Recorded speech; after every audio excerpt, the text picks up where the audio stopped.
Hello, everyone, and welcome. We are so pleased you decided to join us today for an IEEE webinar on the topic of leading your technical team, sharpening your skills as a technical leader. My name is Jennifer McLean. I'm Senior Manager of Education Products with IEEE Educational Activities, and I will be moderating today's event. IEEE is the world's largest technical professional organization dedicated to advancing technology for the benefit of humanity. Please note a few housekeeping items before we get started. At the bottom of your screen are engagement tools that are resizable and movable, so you can move them around to make the most out of your dashboard space. We encourage questions and interaction with today's presenter. If you have questions, please type them into the Q&A window. And if you need technical assistance at any time, please click on the yellow question mark at the bottom of your screen or type your issue into the Q&A window and someone will help you. You can also request a certificate of participation for this session by clicking on the certificate icon. If you click on the green resources icon at the bottom of your screen, you'll find more information about IEEE Leading Technical Teams program, which we'll talk about later, information about our IEEE e-learning courses, the presentation slides from our session today, and more. Please also take our attendee survey using our survey tool before you leave. We would really appreciate your feedback after this session. The on-demand link for today's webinar will be emailed to all registrants approximately 2 hours after we finish. And finally, if you would like to tweet about this event, please use the hashtag IEEELearn. Here's our agenda for today. We're beginning with this short introduction and then moving on to the substance of the talk today about challenging the process and appropriate risk-taking. We'll have some time for Q&A, and then finally, the session and discussion you're here for today is part of a larger program we're offering called IEEE Leading Technical Teams. IEEE Leading Technical Teams is a live, in-person, or virtual learning program that helps build and expand effective leadership skills with a specific focus on the unique challenges that come when leading technical teams. A foundation of our program involves a 360-degree leadership practices inventory, or LPI, which focuses on key leadership skills. Those are shown here. They include modeling the way, inspiring a shared vision, challenging the process, enabling others to act, and encouraging the heart. Throughout the talk, you'll hear some references to this program, and if you're interested in learning more about it and can stay until the end, we'll provide some more details. You can also find more information right now about the program and how to register for an upcoming future session in the resources folder. So let's get started. Ron Hadley has conducted leadership development programs with a global focus for over 15 years and has worked for organizations including Wyeth, Novartis, BASF, and IEEE. Ron holds an MA in HR management, and we are happy to have him here at the IEEE and with us today. I will now turn it over to Ron to get us started. Well, thank you, Jennifer. And it's a pleasure to be here. Good day to everyone, wherever in the world you are. So let's get started with our content. Before we get started, actually, we'd like to hear from you. We have a quick poll. If you wouldn't mind telling us where in the world you're located. So we'll give you just 20 seconds. This is a pretty easy response here. So if you wouldn't mind clicking where in the world you're located. By the way, I'm seeing in the chat that someone is saying that there's an echo on sound. If that is an issue, could others let me know, or is that hopefully it's not an issue.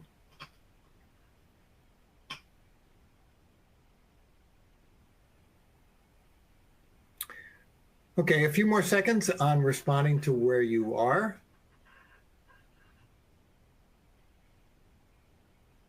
Are we ready to move on, Jennifer? Yes. Thank you for advising that there Apparently, it's just a localized issue with the echo. Thank you. So here's where we are. Good representation from around the world. Welcome people from Africa, Asia Pacific, Europe, Middle East, and then of course, North America and South America. One more question for you. What best describes your role in your organization? So just take 1 second. And again, I think this is a quick response. So please let us know what your role is.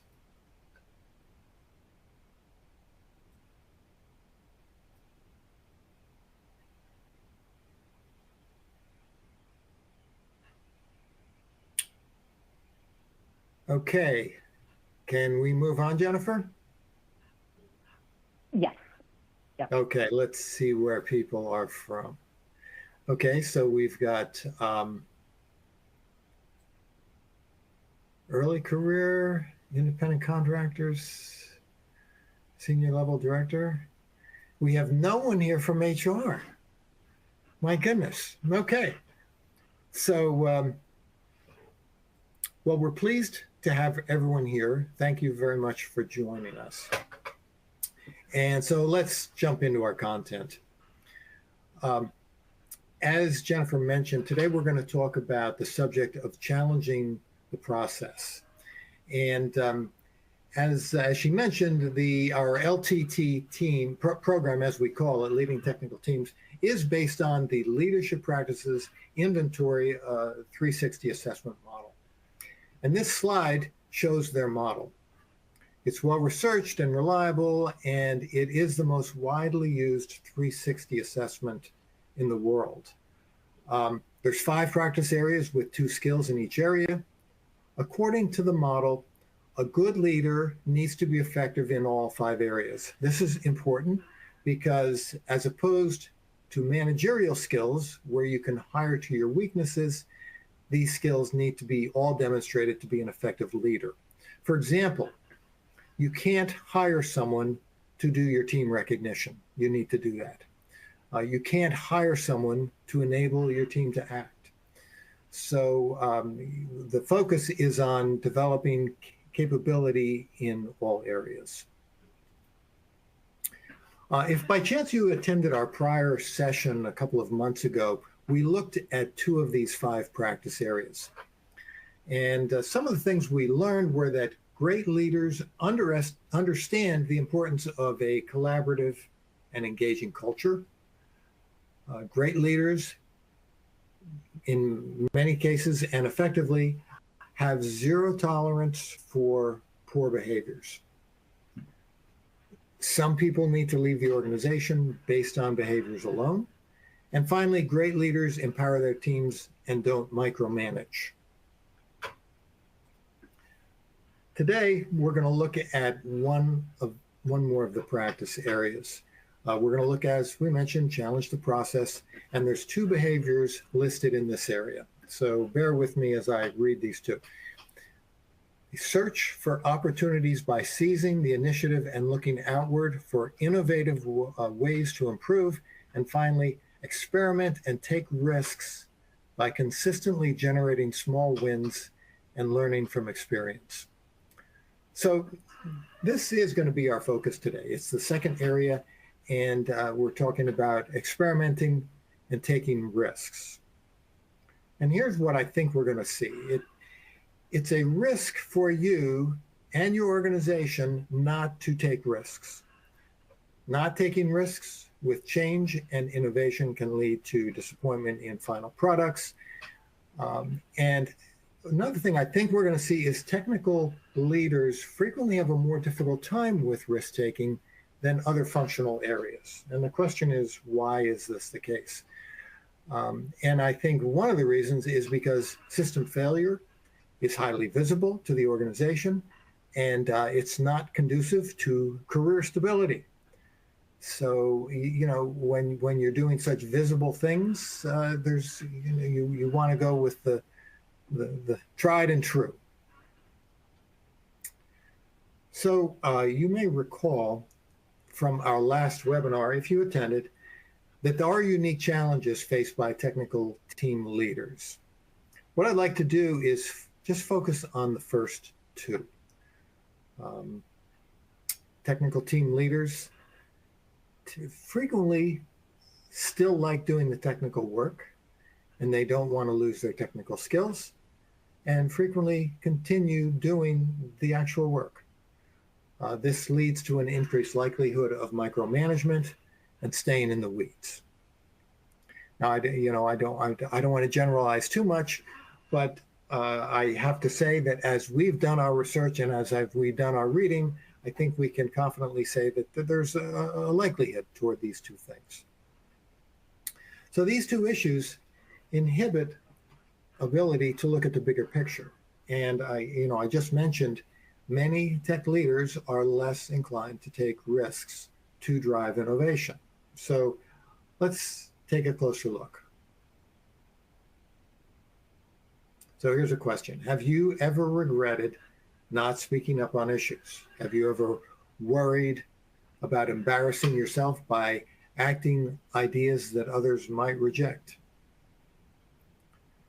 So, many people are reluctant to pursue opportunities that could result in significant system enhancement or engineering design that could lead to cost reduction or company growth because of the risk involved. So let's talk about expanding your propensity for risk taking. And let's recognize we're talking about responsible risk taking. We're not talking about craziness here, but even responsible risk taking, there can be a hesitancy to do it. So, and by the way, I love this quote: "Growth and comfort never ride the same horse." So we are talking about getting outside the comfort zone, and it may not be comfortable. Okay, I've got two examples of risk taking. And one is, well, neither of them are technical oriented, but I think they're great examples. You may be aware that Herb Kelleher started Southwest Airlines. He understood the importance of organization culture. He created an entirely new model in the airline industry based on customer delight that was prompted by comedy, happy employees, and hiring people that actually cared about each other. Their employees were encouraged to create entertaining situations with with passengers. They, in some cases, might hide in the overhead bins. I'm aware that they might conduct a contest for the passenger with the biggest hole in their sock, which could lead to a seat in first class. They also had all kinds of comedy routines with the safeties. You may have seen videos of this. I mean, it's just very entertaining. If you've flown Southwest, I suspect you've seen some of this for yourself. I know I have. So in this particular case, I mean, there's far more to this case, but I think people generally underestimate the amount of risk-taking that was required for Herb Kelleher to generate this kind of success. And as you may be aware, it has been a wildly successful airline, high growth. And it's interesting to wonder what happened. I think we all know that they've had their share of difficulties in the past couple of years. Without Herb in control, it could be that they've migrated away from their model. It could be they've lost sight of their customer. I'm not really sure, but it's a wonderful example of pretty aggressive risk-taking.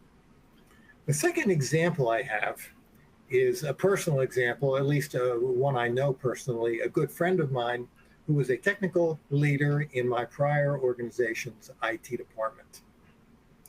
He began a mentoring relationship as the mentee, and he and his mentee mutually decided that their first activity was going to be skydiving. Neither had done this before, And it led to a rock solid mentoring and trusting relationship. Now, it's an interesting element of risk taking. From a company standpoint, we didn't know this was happening. I was in HR. We didn't know about it, nor would we have endorsed it if we knew it. But, they went off and did their own thing, and it did lead to a highly successful mentoring relationship. They are still good friends today. And, it's an entirely different type of risk taking, but clearly it is risk taking. So here's what I'd like to do. What do you think, what characteristics do you think allowed for these two examples of risk-taking behaviors? So what I'd like to do is, if you wouldn't mind going into the Q&A chat function, give me some examples of, or give me your thoughts on what characteristics allow for this sort of risk-taking.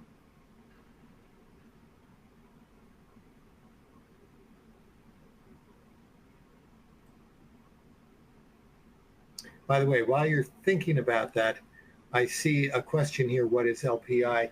That is the brand name of the 360 that is called Leadership Practices Inventory.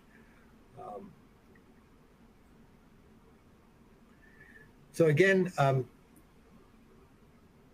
what characteristics allow for people to take risks like my buddy at my prior company and like Kurt Kelleher?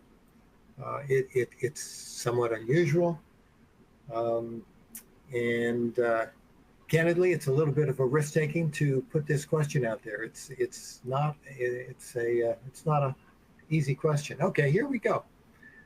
Wow, coming in fast and furious, or adventurous. I like that. As a matter of fact, I'm adventurous. Healthy love of your position and willingness to leave it and move on. Really good, very good point, because we're going to talk about that. Brave, bold, and confident. Trust.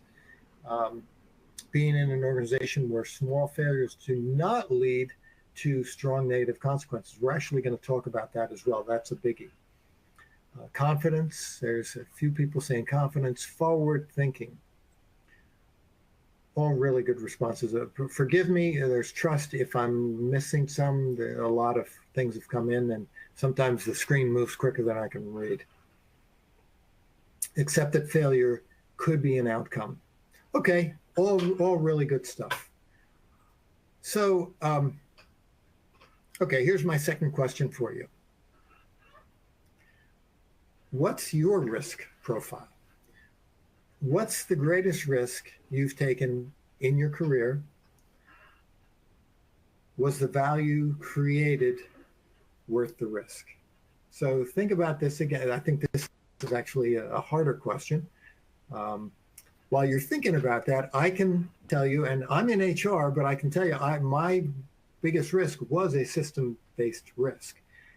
I was hired by an organization that will remain unnamed, and I was hired specifically to fix a problem. The problem was with the outsourced vendor and their platform. And I think the expectation was that I was going to change the vendor. And in fact, I insourced it and put a new system in place that was that we were in control of, as opposed to our outplaced vendor. Okay. Becoming unemployed, best thing I ever did. Love it. That's great. Work abroad. Okay, great risk. And the answer is yes, it was worth it. Where do you, oops, wait a minute. Where do we post the chat? Yes, laugh out loud. That is correct. You're in the right spot. Calculated. Okay. Any other risks that people have taken? Taking a leadership role with no prior experience or training. The value created was definitely been worth the risk. Good, thank you. Work primarily in Europe without a visa. Wait a minute, I'm sorry, I lost that one. It jumped down before I could read it. Spent the first 6 months of my job writing a code to automate analysis in an unfamiliar language. take a job for a company which required relocation. It wasn't worth it. I moved back. Okay, good. There's some risk taking that people fixed it once it didn't work. Moved out of my comfort zone, first from R&D to manufacturing, then to quality, then to business development with no prior experience in the department I moved. It worked out well. By the way, that is the other risk taking that I would point to myself. I moved into a role that I had never done before. And by the way, again, an HR guy, very much of a systems driven role. And I'm very glad for the experience. I did learn that my core competence is in HR, and I moved back into a more HR role. Okay, so let's keep moving on. I appreciate all that information. So here are some characteristics if you want to increase your tolerance for risk. First of all, being self-aware and self-confident. I think some people mentioned that. They recognize their strengths and shortcomings and are confident to act when an opportunity arises. Several people mentioned that one. They are analytical. They're able to accurately assess the potential benefits to taking a risk as well as negative consequences. Goal-oriented, they set their sights on specific outcomes. They're flexible, and they are willing to jump out there in front of things and take risks to achieve their goals. They're decisive. They can act quickly, but again, not impulsively. And finally, and this is possibly one of the most important, and I think some people referenced this in the prior question, and that is they're passionate about what they do.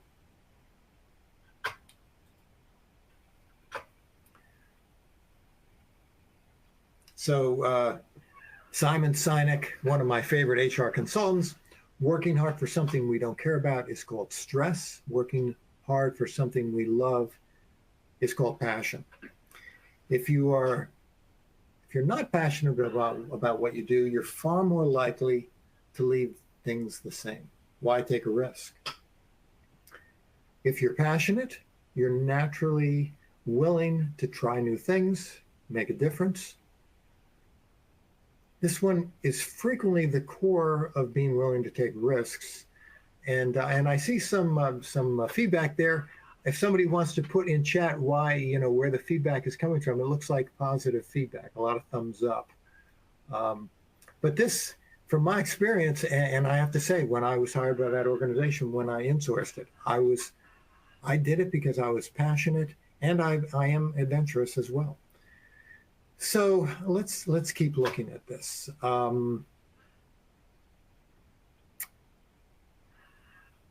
As a technology leader, are you passionate about your technical projects? Have you taken stands different from your management? Are there innovations you've regretted not taking? Are you willing to take risks for what you believe in? So, by thinking through these questions, you can actively decide to increase your risk profile. Again, thinking back of the qualities that risk takers typically have, they're self-aware, self-confident, they're analytical about when they take their risks. But what would you do if you weren't afraid? Would you take more risks? For technical leaders, fear of failure is easily the biggest one. There's good reasons for this. We all know of new systems that were not embraced. They weren't good solutions. They didn't deliver on expectations. Some of these projects could have been the result of attempted innovations. Who knows? But we all know of great projects that worked out well. And as a technology leader, here's a big question. How do you balance implementing change versus taking the safe road? This is actually a question that we deal with in our program, and it leads to very good conversation and insights from our participants as they talk through this. It's something that technical leaders need to grapple with. I don't have any silver bullet answers for this question, but I do have thoughts on how to encourage and initiate risk-taking. So let's go there.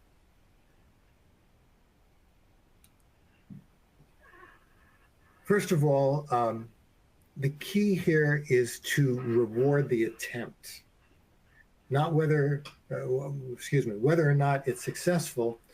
We're not talking about rewarding ridiculousness, but employees who need to step out and have stepped outside their comfort zone.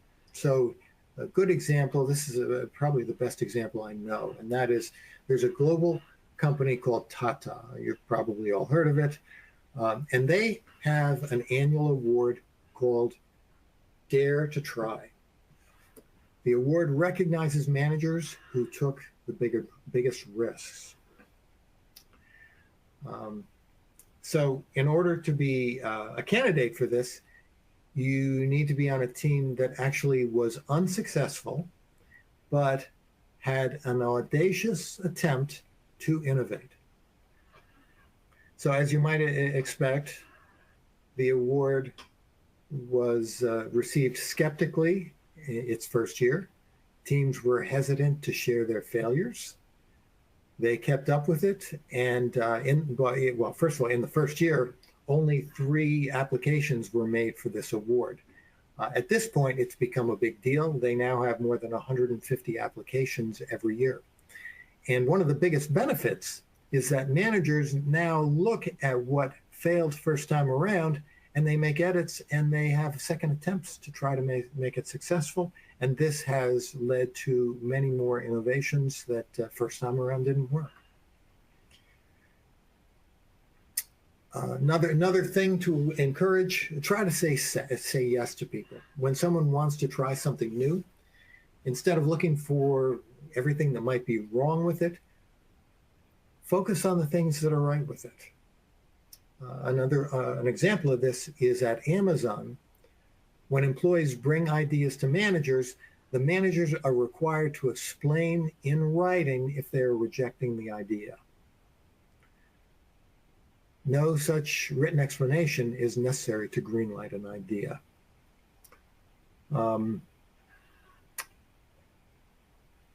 I'm just looking at the responses here. So I'm wondering if there's any questions here. Okay, I'm going to keep going.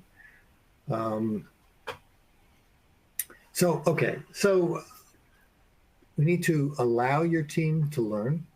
Another example of this is we had an employee at my prior organization, IT guy, as a matter of fact, who made an error that cost over $50,000. It was probably well beyond that, but I think we tried to limit it to that. He thought he was going to be fired. I had conversations with the guy. His manager said, "I'm not going to fire you. I just spent $50,000 for you to learn this lesson. Just don't make the same mistake again." So, this is the environment. And by the way, several of you referenced this kind of environment, and hopefully you actually have environments such as this that allow for errors. So here's some other ideas. Be willing to point out the flaws in a system design. Hopefully you're already willing to do that. Say no to requests when the request is just impossible. My wife is an IT person, and I know that that does not occur in her organization, and it leads to very, very difficult situations. I think it's not uncommon in technical arenas. Share opinions different from your management. Suggest an alternative design or strategy. So here's a question. Do you create a safe environment for your team to speak up? I can tell you with total honesty, I tell my team and anyone that joins my team that I expect them to challenge me. And, I've got funny stories around this. One person, the first time they did it, they came in very sheepishly and said, I'd like to give you some feedback. and I thank them and I listen. I say, listen, this is what I want. The person now challenges me all the time and creates more, improvements in what we're doing. It's highly effective. Another thing, consider changing your leadership style. If you tend to trust your gut, slow down and look for other data, look for input to make more objective and logical decisions to change things. Again, do you ask for ideas for improving things? Do you ask for feedback? That's personally a biggie for me. So, in summary, I'd just like to say again, it can be a greater risk. I personally believe it is a greater risk to not take risks. If you're not moving forward, by definition, you are falling behind because everybody else is moving forward. You've got to move forward. Passion is at the core of your willingness to stretch yourself and your team. If your team is not passionate, that's a whole nother subject to look at. That may get back to our first webinar where we talk about, who's on the team, who's on the bus, and who's not on the bus. Consider some ways to encourage innovation and responsible risk-taking. I think we've talked about some of those. Start small. And the other thing I'll add to this is, in addition to the benefits to your organization, it's likely going to benefit you in your career as well. I can tell you, leaders want folks who are known for innovation. Leaders want managers who are courageous and who are willing to push the envelope. So I hope that gives you some sense of some of the kinds of content we deal with in our Leading Technical Teams program. I thank you for listening, and I'm going to ask if there's any questions. I do see that people have put things in chat here. I always try to offer feedback when I have a better solution for a process. Regardless of my position, my question is, as a team lead, how do we articulate processes that are not working and inefficient at the corporate level and truly change and improve the processes? Good example. So anyway, I appreciate the feedback. And if you have any questions, you can put them into chat. No pain, no gain. Thank you. Acknowledge questions and award trials. I accomplish this by consulting like-minded people. Good point. Passion helps to pass I on forever. Jennifer, do you want to take this back? Yeah, thank you, Ron. We encourage you to please keep submitting questions and comments. For those of you who can't stay on a bit longer for more Q&A, we'd like to once again invite you to visit our resource folder for more information about the Leading Technical Teams program. We do have some openings still available for an upcoming live session that we'll be holding at the IEEE headquarters in New York City on February 29th. So there's more information in that folder and also at our website about the program and more details about that session. So Ron, we can continue on with some of the comments and Q&A for now if you'd like. Okay. And while we're doing that, again, if anyone has any questions, in a resource-constrained environment, I choose to focus on what I can do and stop complaining about the lack of resources. Bravo. I've been able to accomplish great things that way. That is a really good point. A lot of people get hung up on the lack of what you think, what everybody needs. Thank you for the comments. Thank you for the feedback. Any discussion about matrix type organizations? Matrix type organizations are now, I think, the rule rather than the exception. And I think the only comment I would have about that at first blush is that it just increases the need for communication, and of course can create problems if you report to the matrix. If you matrix to someone who is very risk, or who is very, very risk averse, it can create issues. And maybe that's what you're referring to. I have seen that. But I think it just creates more need for communication and, in fact, influence skills.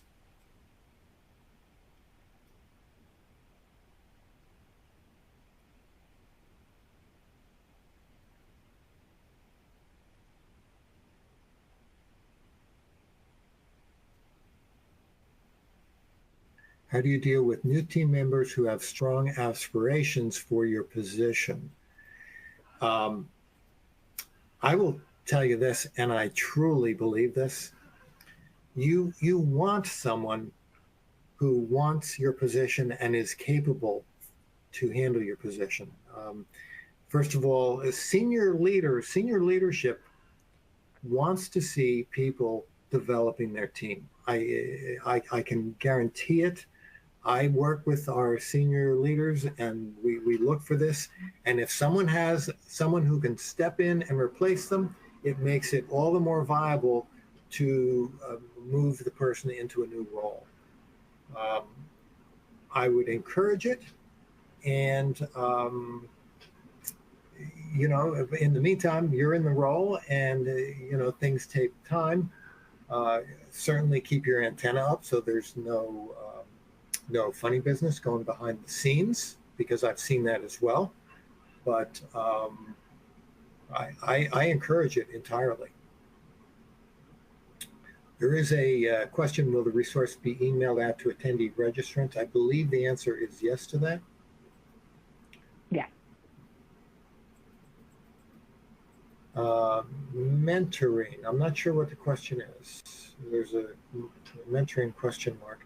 I'm a huge fan of mentoring. As a matter of fact, at IEEE, we have a highly effective mentoring program that is based on career development. And people are invited, it's by invitation only, and people are invited to attend who have strong desires and have expressed their interest for advancing their careers.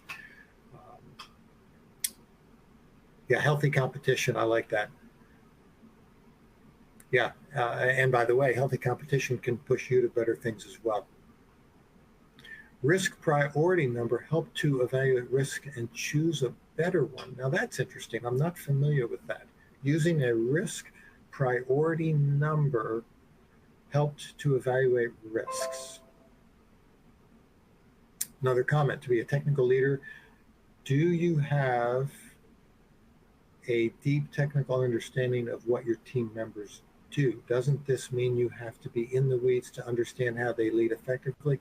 That's a really good point, because one thing that we look at, there's a second model that we look at in leading technical teams, and one of the criteria is that you are technically qualified to lead the team. That's a balancing act, and you raise a valid point, but it is a balancing act to leading the team versus actually getting in and doing the work and being in the weeds. I wish I could expand on that more. If I was a technical leader, maybe I could. I'm still an HR guy. Let's see if there's any other questions. I'm interested in this RPM. I don't know if you can put more information in chat with regards to what that is. I work for a defense contractor. How do leaders keep projects moving forward when they need to wade through bureaucratic and burdensome processes? I don't think we have answers for everything in the world, and I don't have an answer for that one. I don't know if anybody wants to respond to that in chat, but I think we've all been subject to that. Any tips for how to address a risk-taking action to team or leadership? Occasionally, it would look very aggressive. Any tips for how to address a risk-taking action to the team or leadership? So in other words, if I read this correctly, what's the communication process that's taking place?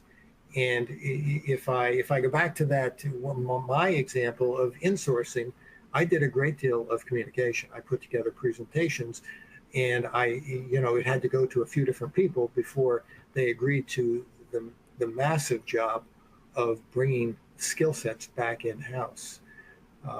Yeah, and occasionally it would look, I agree, it would look aggressive, but it really comes down to communication, in my opinion. What are the challenges to work as a team lead under a unionized environment? I think it's an interesting question. I have to give that some thought. Clearly, there may be some issues around passion and more issues around willingness to take risks. I have to think about that a little bit further. In a workplace where transparency is scarce, what can we do to ensure that we, as a leader, we make transparency within our team a priority? I tell you what I do, and this may not be the answer for everybody, but I am very transparent with my team.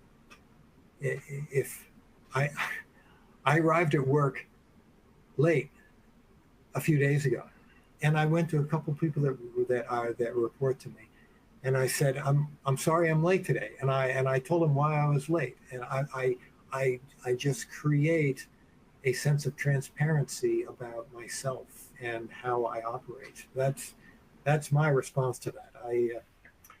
So anyway, I hope that's helpful. So listen, Jennifer, can we?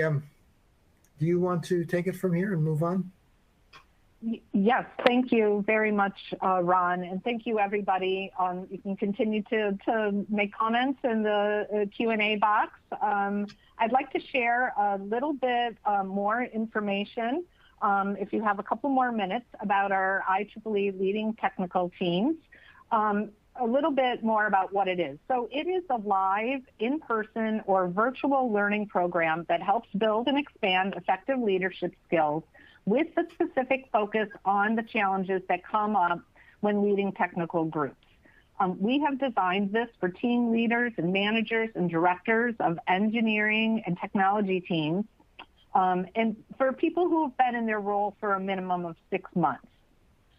We know that technical leaders face unique challenges, and having access to this type of high-quality, customized professional training can help give people a competitive advantage.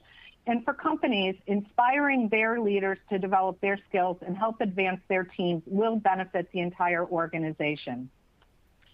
I'd like to point out that this program is an excellent complement to one that we currently have called the IEEE Rutgers Mini MBA. And in that program, we teach business skills.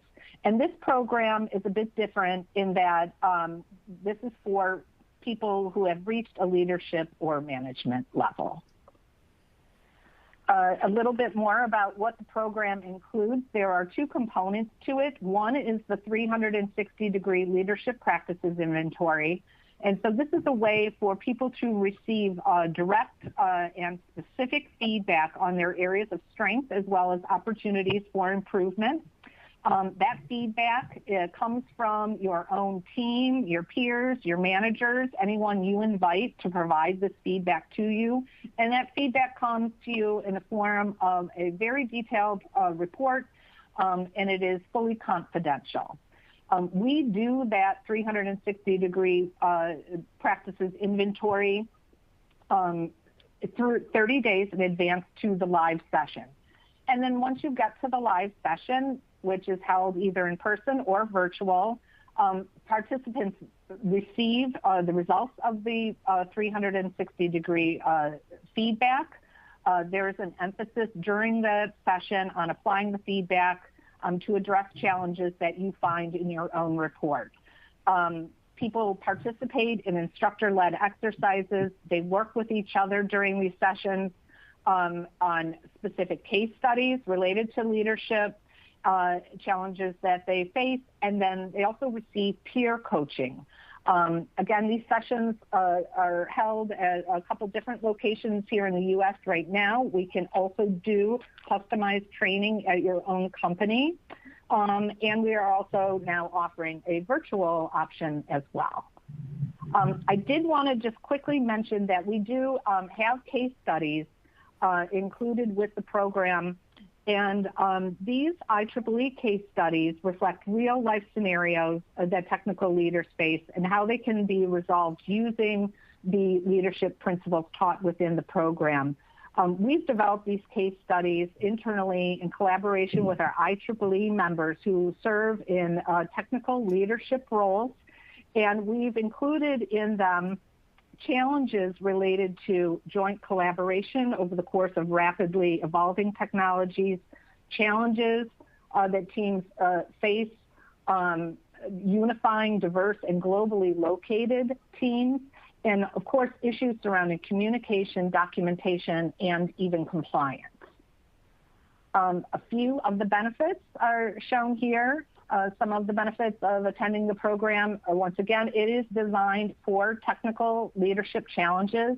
It's a great way to be engaging your own team and peers and colleagues. It's a cost-effective way to implement leadership training in your organization, and it provides immediate and personalized feedback, which can enable people to enhance their effectiveness promptly upon receiving their report and participating in the program. Finally, there is a certificate and a badge that comes upon completion of the program. People can earn 6 professional development hours and 0.6 continuing education units.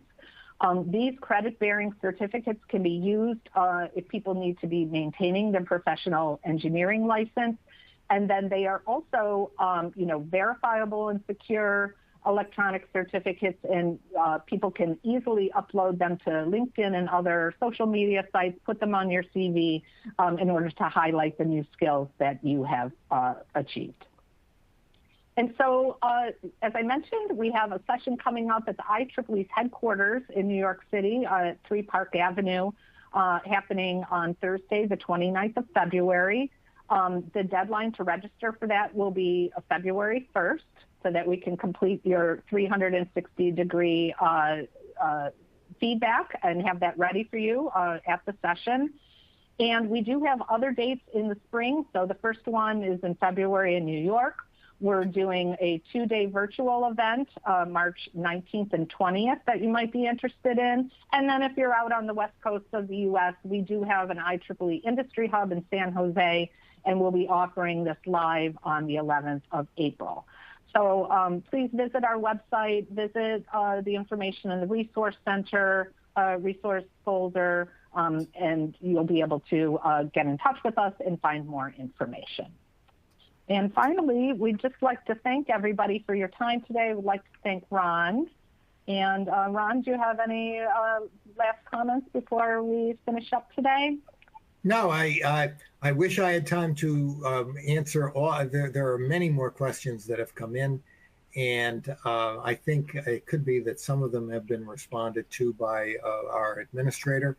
So I just want to thank everyone for the feedback and for the participation, and look forward to meeting some of you in our program. Yep. Terrific. Thank you. Thank you all once again for your time. We've now come to the end of our session.